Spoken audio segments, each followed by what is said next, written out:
ready, Richard? I'm intimidated, but yes.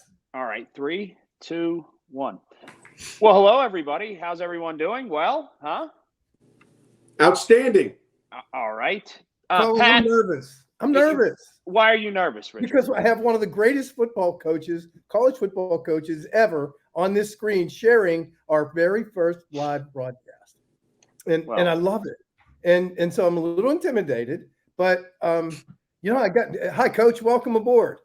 Hey, great to have you. I appreciate the compliments, but I tell you what, you can go down when you have good players. You can come down to the South Side and coach these guys. It's easy. I don't think so, Coach. I want a question, and I guess we'll start like this, Coach. Is that going into this season? And here's a good place to start. And you'll get this question at ACC Media Days, and you'll get this question all until the season starts. Is it different going into this season because of the accomplishments of last season than it has been in the past? Or, is there a different feel or a different pep in your step this year? How does that work? I don't think it gets any different, to be honest with you. I think you treat every year the same. What we did a year ago was a year ago. What we're going to do in 22 is going to be determined how our kids work right now and everything we do effort-wise. And so I don't see it any different. I think we accomplished something a year ago, and I think our kids are going to try to maintain it and try to do it again. Coach, I'm going to ask you really probably I don't know if it's a good question to ask, and I probably shouldn't, but I'm going to anyway, because you did have one heck of a season. You had one hell of a season. It ended in a bowl game that our quarterback didn't play in. Right. I got to be honest with you. That really bothered me. I'm a little old school. I'm a little old school, Coach. Yeah. And that bothered me. And I think he's a 10-point difference if he plays. He's a 21-point difference. Okay. Right. Michigan State gets their butt kicked in, and I tell you what, it's at least a 14-point difference if Nick Patty plays the whole game. I can tell you that. That's how I feel. We talk about Big Ten and SEC and ACC, and Richard, you're going to get me going here on this. If that was one of the best Big Ten teams last year, then let's go to the Big Ten and win it every year. Okay, so I want to hear about this Big Ten dominance and SEC dominance. I'm with you. I'm old school too. Kenny Pickett playing that game would have made a huge difference. We know, but I understand the business side of it, and you understand business and been very, very successful. I can't reconcile it, Coach. I don't want to make any analogies to what you do in your business, but if he gets hurt in that game, maybe he's not a first-round choice with the Pittsburgh Steelers. I'm happy he's in Pittsburgh. I love Kenny for everything he did for us. And, Coach, if it weren't for the other 22 guys on that team or however many with the roster carries, he wouldn't be in the position to have the opportunity to be a first-round pick. No doubt about it. But again, I think he felt like he had taken that thing as far as he could take it. Yeah. Could he only hurt himself? I'll tell you this, Richard. He was banged up. Yeah. Okay. I mean, his toes, his ribs. I mean, if you're watching that game, him holding the side of his body, he wanted to get himself healthy. And I wouldn't have said this, before the draft or anything, but he was banged up. And I think when you throw the ball 85% of the time and you got, people just teeing off on the pass rush and the O-line. Yeah. We didn't make it easy on Kenny. I think the most impressive thing about Kenny Pickett is everybody knew that we were going to throw the ball, and we threw the ball. We didn't, and to me, that's the hardest thing. I mean, the guy threw the ball like he did. And, as a defense coordinator, if I know you're going to throw the ball, I'm going to get you.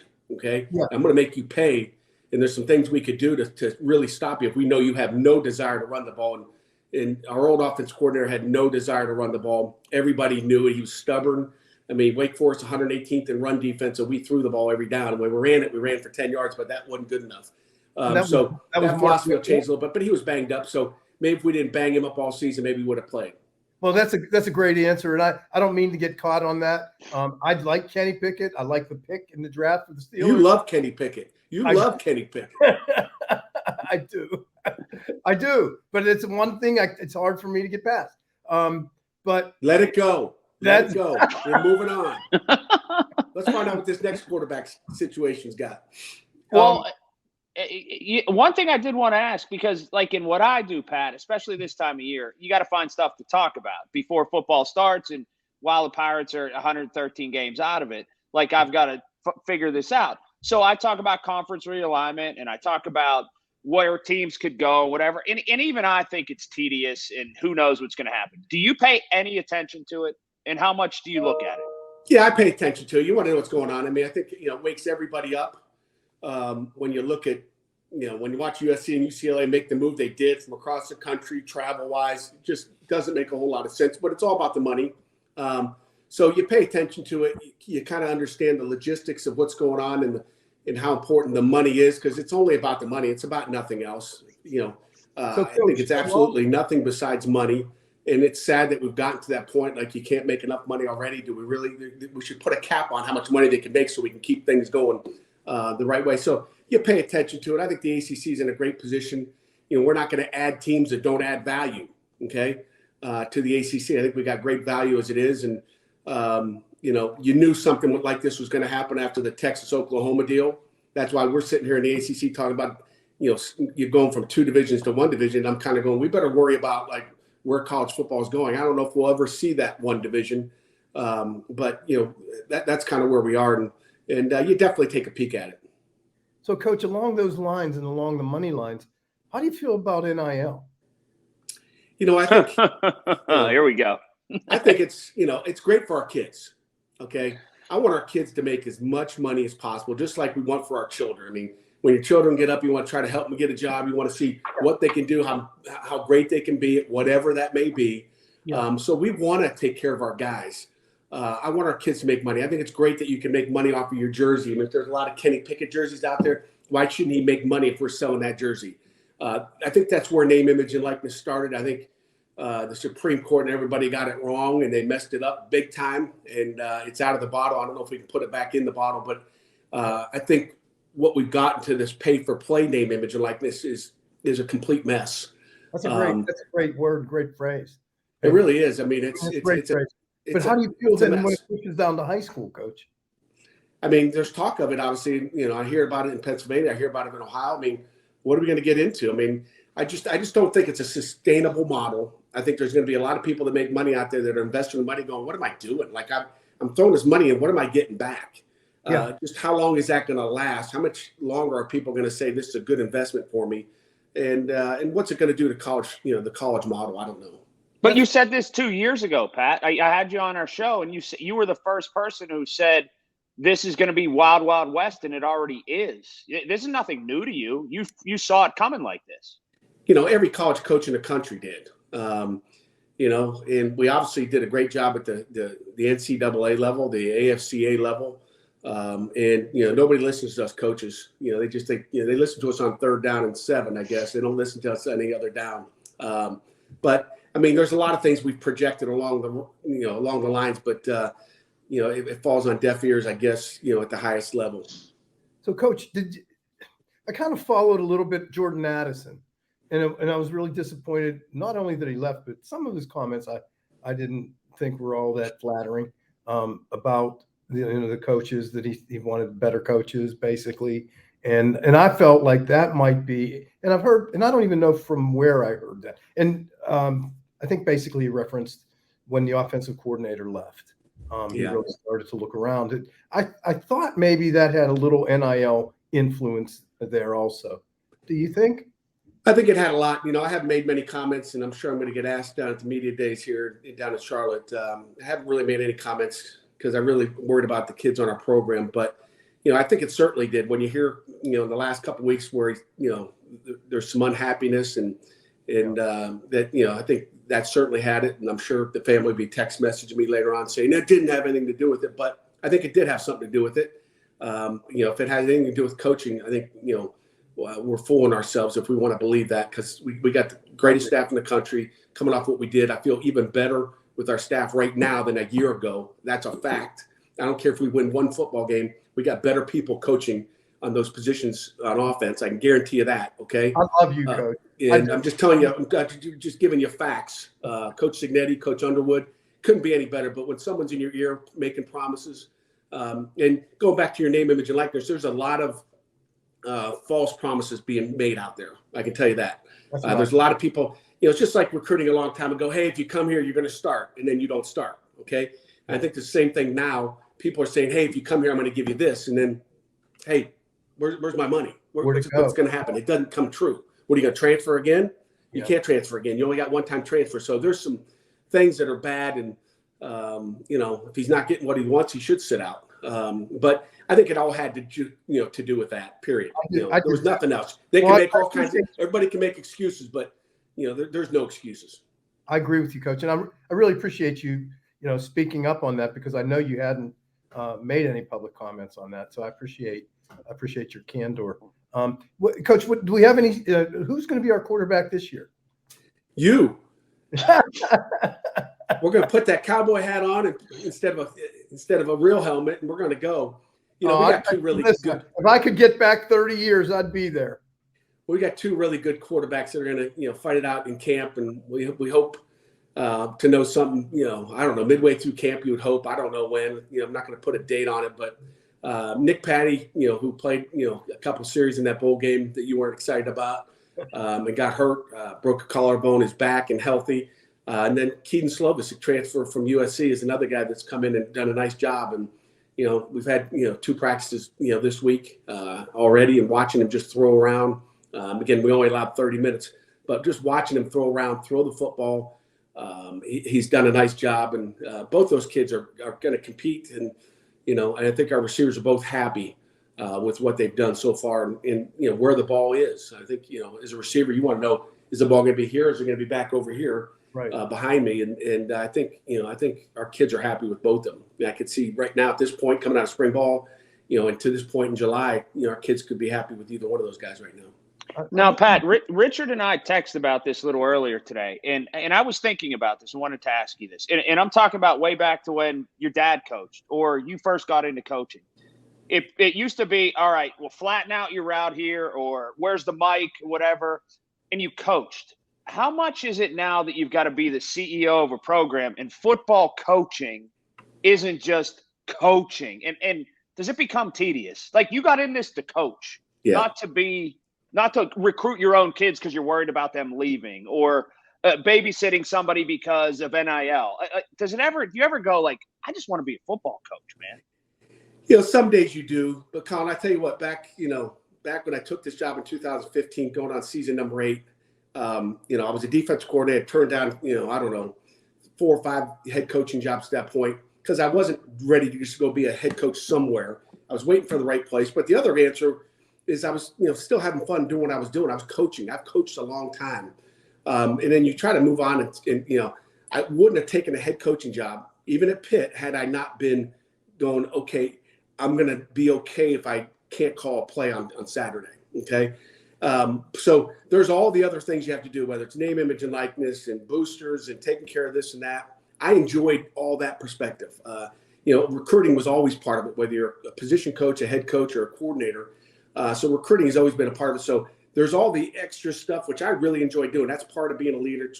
I feel like if I can put my touch on a program as opposed to just a defense, that's the key is how is the program itself running.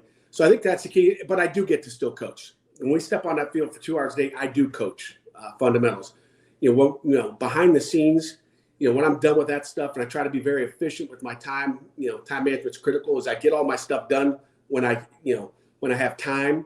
But when it comes down to being in football meetings with our coaches, I'm in those meetings. Okay, there very rarely during the season will I miss film review of what the practice looked like, so I can have my input on what happened on that play. What are we doing to fix it? This is not good. We better change it. So there's all those little things and details that I'm taking care of in the film room with our coaches. And, I'm always going to have a stamp on the game plan as far as what we're doing and how we're doing it. Coach, your enthusiasm is so infectious. And I have to believe that's such a big part of, you say you leave your own stamp on the game. I have to believe that's leaving your enthusiasm so infectious it leaves a stamp on the entire University of Pittsburgh football program. And you're really fabulous. You did. Somebody did ruin, Kenny Pickett did ruin my fantasy. And that was that I always foresaw Phil Dracovic as the Steelers quarterback. So, this guy. He ruined that for me. In the end, we'll find out who the first rounder was, who the second rounder, third rounder, fourth rounder, fifth rounder. I think, whether you get them in recruiting, you don't get them in recruiting. You watch him on tape, whether it's in high school, college, and then eventually the NFL is going to make a decision on what round he's going in. So we'll find out in a year. In a year, I think Phil's going to be a senior. I think this is his last year, so it's his last hurrah up in Boston, and we'll find out where he lands. Maybe be in Pittsburgh too. Can I ask? I do want to ask you one football question. Everybody in the country, and I read, all the previews, Phil Steele, this, that, or wherever. There's still magazines, believe it or not, that you can read. This defensive line's supposed to be really good. Pitt's starting to be synonymous and has been. I mean, you go back to Hugh Green, but it's starting to be synonymous again with being able to stop the run, being able to beat people up front, and that identity again. You have to love that because of what you're all about, Pat. No doubt about it. I hate to say it's all about the D-line because the D-line's good, but guess what? You need linebackers that fit and do it the right way because everybody fits off each other. And you better have a secondary that can lock people down. You're not getting sacks. I mean, if there's not coverage, the quarterback's going to throw the ball right away, and the D-line's going to run up the field and go, hey, what's going on here? How come I can't get home? So, everything goes together, especially, in this game of football. Whether it's offensively, I mean, you can have a great old line, but if you got receivers can't get open, doesn't matter, right? Quarterback's going to hold on to the ball all day. Defensively, it's the same way. I mean, you have to have 11 guys out there working together to make yourself a good football team, offensively, defensively, and special teams for that matter. You can have a great punter, but if you got no protection, it doesn't really matter.